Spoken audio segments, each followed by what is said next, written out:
Welcome to Muslim Apologetics Australia. In this video, we're going to look at a video published by Victoria Police.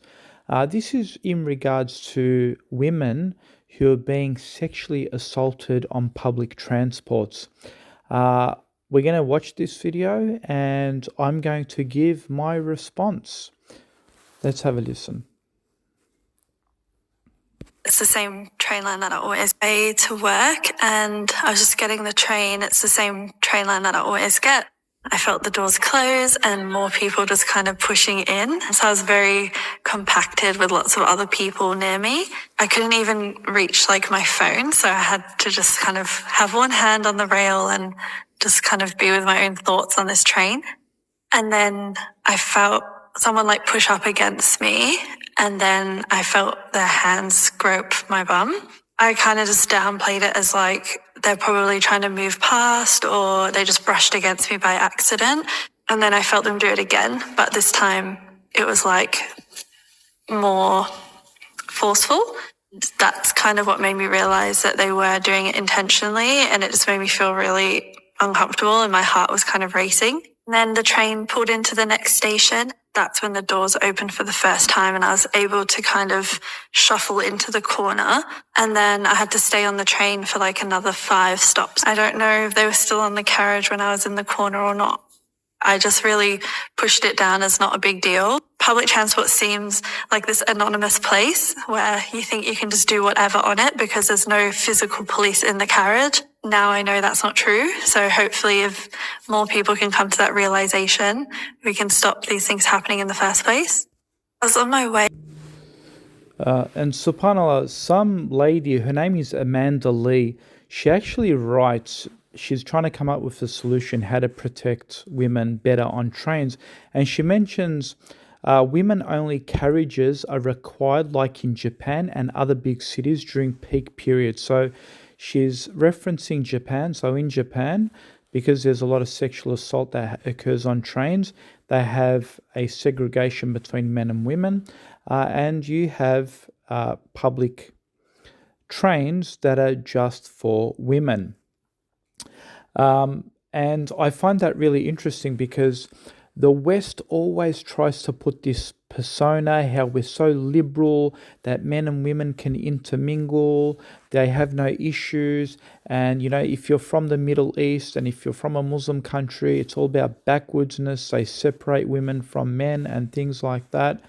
But we've always made the argument that this isn't a separation, this is a protection. They've always looked at this as something weird and something strange. And subhanAllah, if you have a look at what they're looking, they can see that all these solutions that they have are failing time and time again. And we believe that Allah subhanahu wa ta'ala's law regarding segregation is the best means, because there's something called prevention is better than cure. And wallahi, if you have a listen to a lot of the non-Muslims, they speak about how they would like to have this sort of segregation. Of course, you'll have people objecting to this because they always associate segregation as a form of oppression.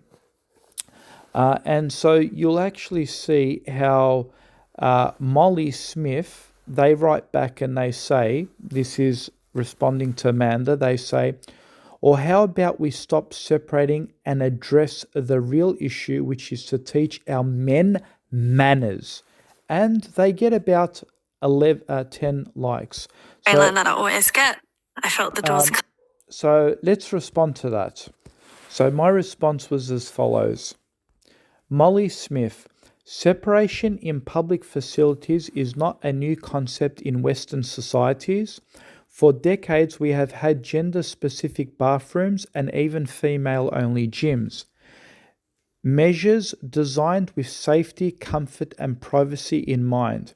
In light of ongoing concerns about women's safety, I believe it's reasonable to put female-only public transport on the table as a serious and practical option. Many women have expressed feeling unsafe when alone with unknown men in confined public spaces, such as buses and trains. Some even say they would feel safer alone in the forest with a wild animal than on a late-night train with a male stranger. These sentiments reflect a deep-rooted sense of vulnerability that cannot be dismissed. While education and awareness campaigns aimed at changing male attitudes towards women are important, I do not believe that education alone will eliminate the problem of sexual harassment or assault.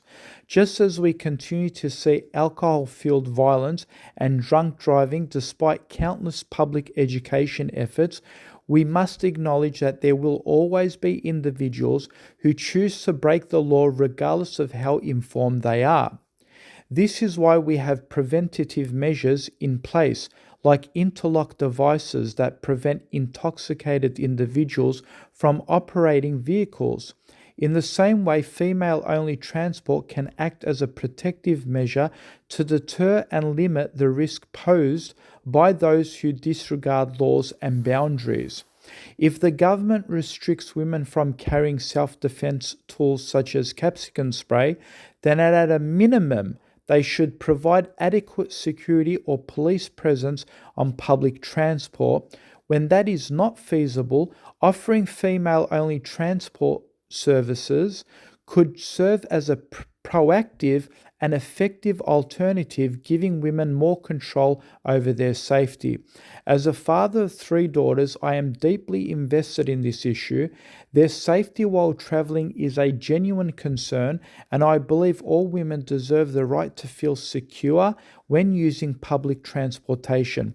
Exploring practical and respectful solutions like female-only transport is not about division, it's about protection, dignity, and choice.